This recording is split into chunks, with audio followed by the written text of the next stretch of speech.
En 2005, un duo d'économistes psychologues de l'université de Yale a réussi à enseigner à 7 singes capucins comment utiliser l'argent.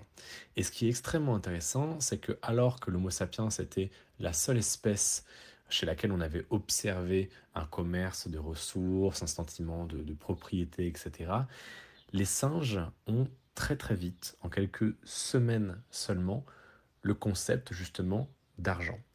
Au début, ils ont donné 12 disques, donc 12 pièces entre guillemets, à chaque singe, et leur ont fait comprendre, à force de jeux, à force d'échanges, à force d'exemples, que, eh bien, par exemple, 3 jetons, 3 pièces, valaient une pomme, que un jeton valait un raisin, etc. Et donc les singes, étonnamment, ont très très vite compris et intégré le concept même de l'économie avec une monnaie. C'est-à-dire qu'ils commençaient à créer et à gérer un budget. Ils essayaient de comprendre que, eh bien, s'ils avaient faim demain, il fallait conserver des pièces actuellement pour pouvoir échanger ces pièces en tant qu'unité d'échange demain pour se nourrir, etc. Et ce qui est super intéressant, c'est que souvent, on se rend compte que l'être humain a une sorte d'ego énorme en se disant, nous, on est au-dessus de l'animal, etc. Et ce qui est extrêmement intéressant et amusant en même temps, c'est qu'au bout de quelques semaines, l'étude a été arrêtée, car ce qui s'est très très vite développé, c'est que les singes avaient compris qu'on pouvait échanger des marchandises contre de l'argent, donc des biens, mais ils ont aussi très vite compris qu'on pouvait acheter des services. Et donc, il n'a fallu que quelques jours avant qu'un singe aille voir une singe femelle pour des services sexuels. Et une fois l'acte effectué, la femelle singe s'est empressée d'aller échanger sa pièce contre un raisin. Donc, ce qu'on remarque, on dit très souvent que l'homme est le descendant du singe, ou en tout cas qu'il y a une proximité énorme entre nos espèces, et c'est extrêmement vrai, parce qu'on se rend compte que eh bien, les singes qui ont globalement un cerveau qui tourne autour des jeux, du sexe et de la nourriture, en fait, les êtres humains, c'est la même chose. Et c'est aussi pour ça que c'est extrêmement rassurant pour nous, pour notre business, l'OFM, parce que justement, il n'y a rien de plus ancré psychologiquement en termes d'évolution dans nos cerveaux, dans nos réflexes, dans nos comportements, que l'attrait pour le divertissement, le sexe, l'attention féminine, etc. Parce que la première chose qu'ont fait des putains de singes quand ils ont compris le concept de monnaie d'échange, c'est d'aller voir des singettes pour obtenir des faveurs, quoi. Et c'est exactement la même chose dans notre monde, dans notre espèce, nous les humains. On se rend compte que le truc qui est intemporel, qui est désiré et consommé depuis la nuit des temps, c'est le sexe opposé, surtout pour les hommes. Parce qu'on a observé par exemple aucun comportement de singe femelle qui faisait ça. Parce qu'en fait, les hommes, à cause de la testostérone, à cause de leurs hormones, etc., sont beaucoup plus portés là-dessus, sont beaucoup plus en demande. Et c'est les femelles qui ont très souvent le monopole, entre guillemets, du sexe. Et c'est la même chose dans notre société. Aujourd'hui, il y a une misère sexuelle qui est énorme, qui est creusée, comme j'expliquais dans un Reels que j'ai publié il y a quelques jours. Il y a une guerre des sexes qui s'instaure, c'est-à-dire que les femmes sont de plus en plus féministes, I know my worth, il faut un mec qui gagne 10K par mois minimum, qui soit 6'5", blue eyes, etc., qui soit exceptionnel, qui ait un statut, qui soit connu, etc. Et les mecs sont de plus en plus red pill, en mode les femmes sont toutes des putes, etc. Donc en fait, on se retrouve face à une guerre des sexes où il y a un fossé entre justement les hommes et les femmes et où les transactions ne deviennent que purement transactionnelles. D'où l'apparition de ce phénomène qui est les sex friends. Avant, ça a existé que très peu.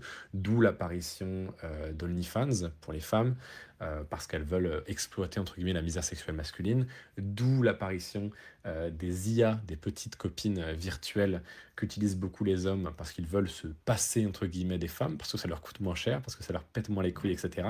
Donc en fait, on se retrouve avec deux sexes qui ont fondamentalement, naturellement, biologiquement besoin l'un de l'autre, mais qui vont trouver tous les moyens pour se bypass.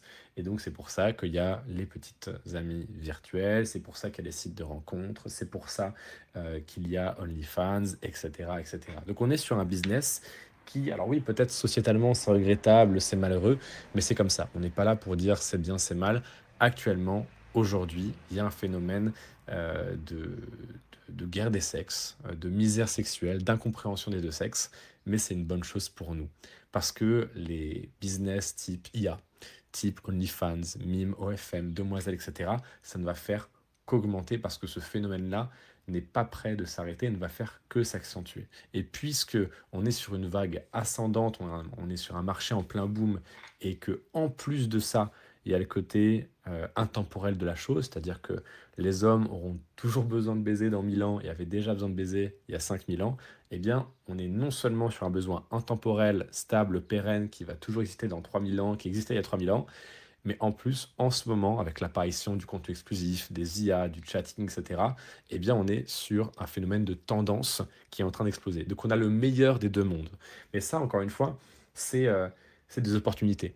Ça arrive pas 4 fois dans un même siècle. C'est-à-dire que c'est aujourd'hui, alors que le contenu exclusif explose, alors que l'IA commence tout juste à prendre une place prépondérante dans notre société, dans notre économie, c'est maintenant qu'il faut se placer. Et c'est justement pour ça que moi j'ai lancé la formation Unicash, c'est pour prendre des gens comme toi qui cherchent à s'en sortir dans la vie, qui sont à peu près prêts à faire n'importe quoi du moment que ça rapporte et que c'est légal. Et bien c'est justement ça l'OFM, c'est le fait de prendre ce phénomène de misère sexuelle, de se placer comme un intermédiaire entre les demandeurs et les délivreurs, entre guillemets, c'est-à-dire les modèles, celles qui créent du contenu, et de prendre une généreuse commission pour profiter de ce phénomène de marché.